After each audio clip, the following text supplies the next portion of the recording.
Hey guys. All right. First things first, I forgot to give you your questions and answers for the last video, so I'm going to go over those really quickly. Question number one: what are sins against one's physical self? Well, I went through all of them, so I'm just going to give you the names of them. These are also referred to as sins of integrity against the bodily integrity of yourself. Um, Suicide, cult of the body, gluttony, and substance abuse are the four that we talked about. Question number two: what are the sins against respect for the lives of others? There's a lot of them.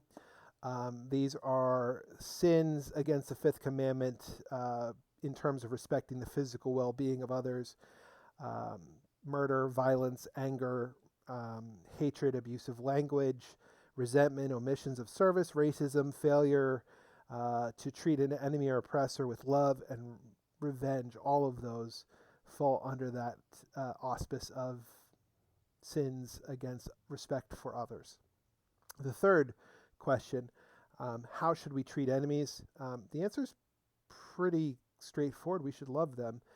More specifically, we look to the teachings of Christ, turning the cheek, right? Turning the other cheek.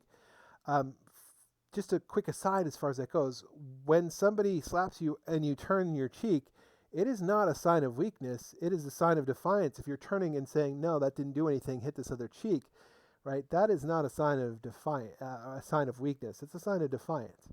Okay. So turning the other cheek is not a means of pacifism necessarily or victimhood, right? It is a grounding our response to evil in love and saying, "I love you. I'm not going to respond to you with evil. You know, if you really feel like you need to do it again, go for it. But it's not going to cause me to hate you or treat you evilly or badly." Okay. So, as I said, today we're going to very quickly talk about the sin of abortion, embryonic stem cell research, IVF, euthanasia, and assisted suicide are all things on the topic. So the questions: how consistent is the church's teaching on abortion? Why is in vitro fertilization a violation of the fifth commandment? Why is embryonic stem cell research immoral? What are euthanasia and assisted suicide? So let's start with abortion. Um, First and foremost, the church teaches, and science bears this out. Um, when does a new person begin to exist? The answer is at the moment of conception, right?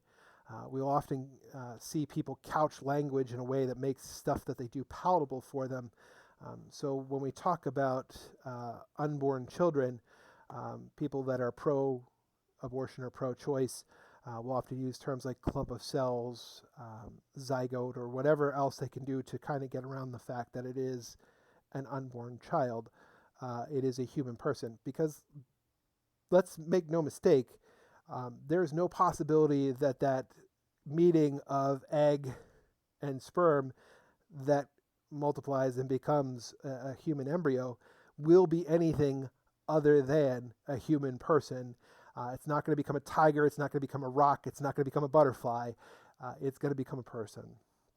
And when we talk about this one being a very kind of big violation of the fifth commandment, there is no one more innocent and defenseless than a child that's in the womb. So that's why this is a particularly flagrant violation of the fifth commandment. Abortion has always been something that the church has taken a strong stand on. The earliest writings of the church in the Didache, which was written in AD 80. It's not that it wasn't the teaching wasn't there before that. It's just that's the earliest writings of the church. The Didache condemns abortion from the zero. I don't know how to say 0th century. It's not first century AD, which is the beginning of the church. When we talk about abortion, there are three types of abortion. One of them,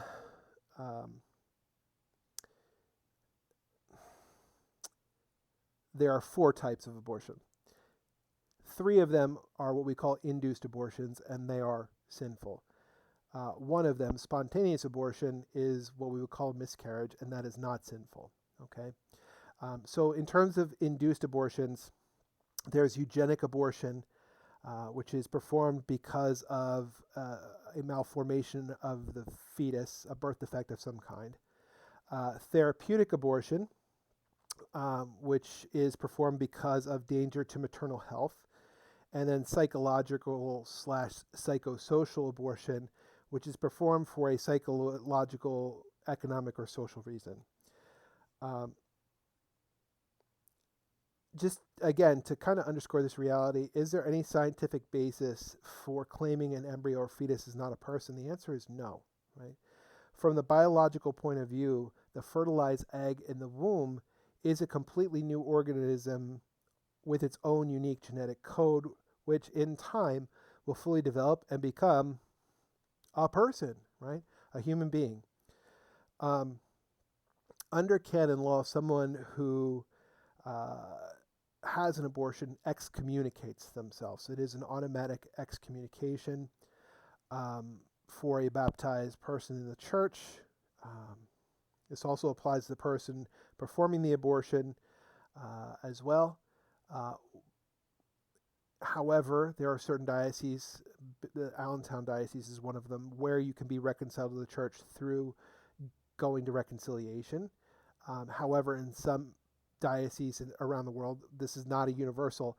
You do need to go to your bishop to be brought back into reconciliation with the church.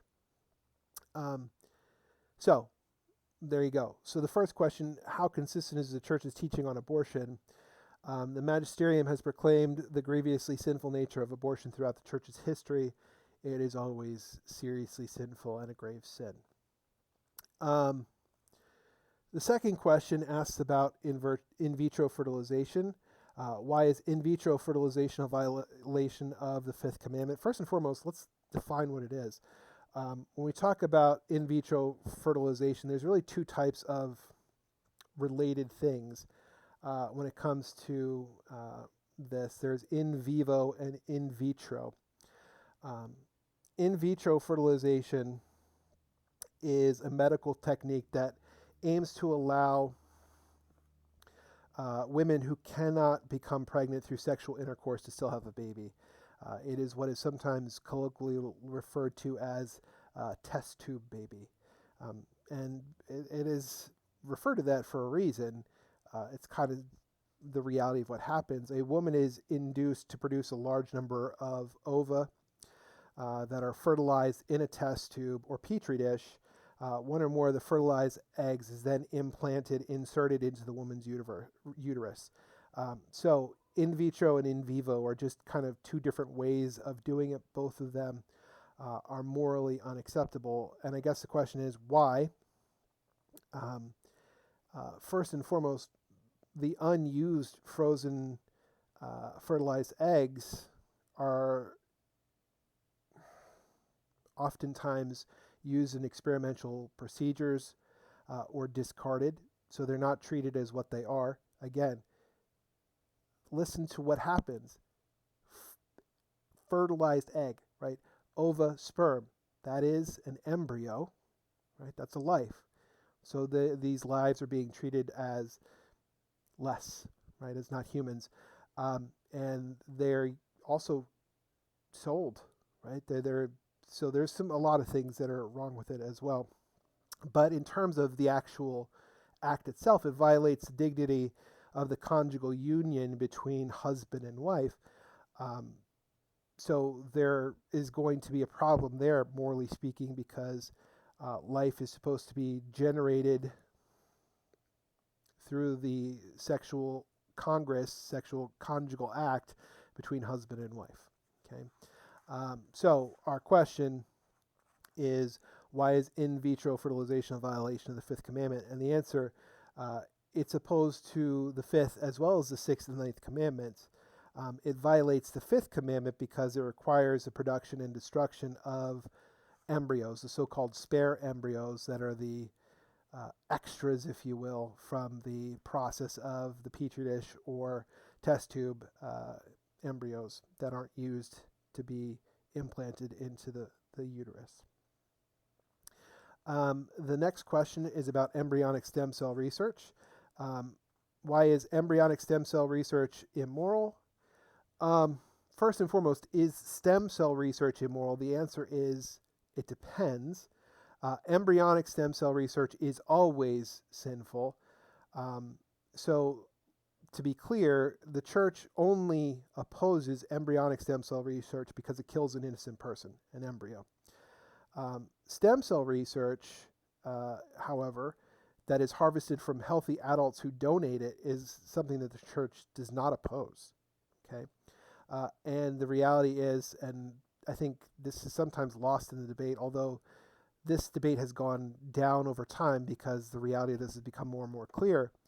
Any advancements that we've seen from stem cell research have happened from adult stem cells. There have been no advances in the case of embryonic stem cells, right?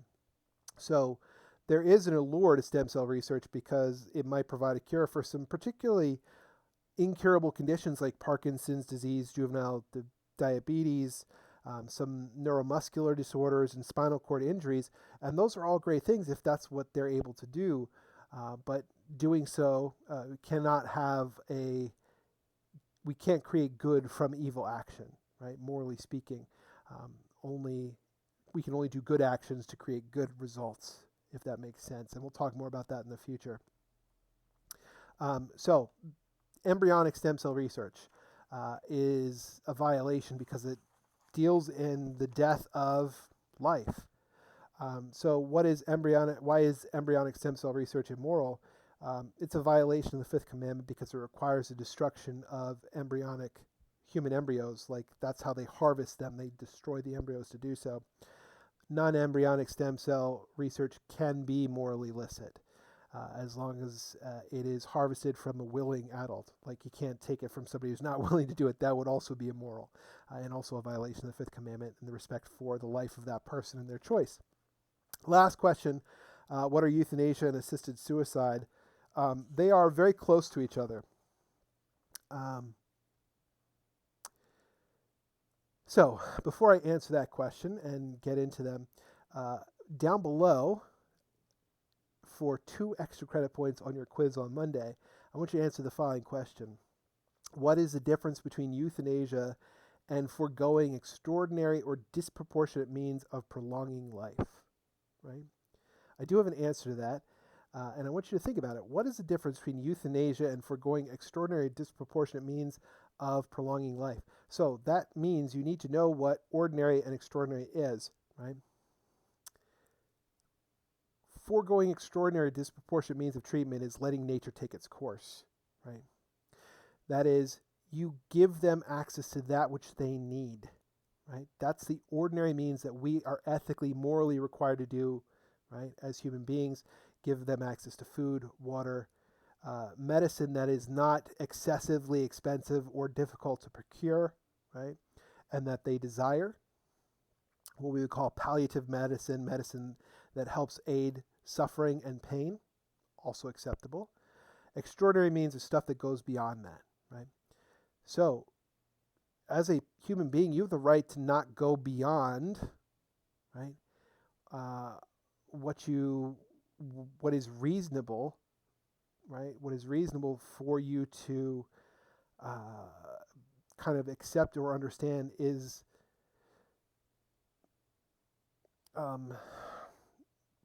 reasonable for you to do to defend your life or to save your life, right? You don't have to go above or beyond that and be morally licit, okay? Euthanasia, though, is an act or omission that causes death. You are keeping someone from the ordinary means of their life, right? So, for example, euthanasia, you would withhold food from somebody to starve them to death, right? Or, not give them water so that they die of dehydration, whatever. You put a pillow over their head, right? So the first two I mentioned are acts of omission. The last one is an action, right? An act of commission. If you put a pillow over somebody's head, you're like straight up murdering them. But if you're doing that to ease their suffering and they want you to, then I guess it would be euthanasia. And I guess now we can move into what euthanasia is. Euthanasia comes from the Greek, and its Greek meaning is the good death. It's an action, right? An act of commission or omission. So either doing something or not doing something that by itself or by intention causes a person's death in order to eliminate suffering. Euthanasia is legal in several countries in Europe. The Netherlands, Belgium, Switzerland. It's actually legal in places in the United States. There was a huge article in People a few years ago about someone. Well, we'll get to that. Well, we'll just pass on that for now. Euthanasia is legal in places. You can help someone kill themselves.